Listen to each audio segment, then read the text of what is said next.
ఒక చిన్న గ్రామంలో రైతు రఘు ఉండేవాడు. అతనికి ఎంతో ముద్దైన దూడ ఒకటి. ఆ దూడ అల్లరి ఎక్కువగా చేస్తూ పొలంలో పంటను తొక్కేసింది. కోపంతో రైతు దూడను కఠినంగా శిక్షించాలనుకున్నాడు. దూడ భయంతో వణుకుతూ గ్రామ అంచున ఉన్న వినాయకుడి గుడి వైపు పరుగెత్తింది.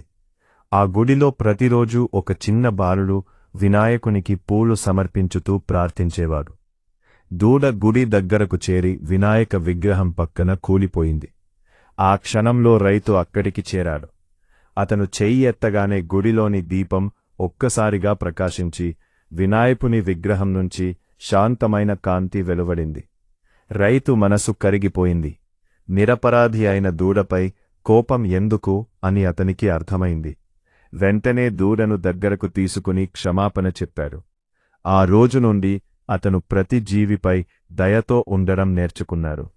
వినాయకుడు బోధించిన పాఠం ఒక్కటే: దయే నిజమైన భక్తి.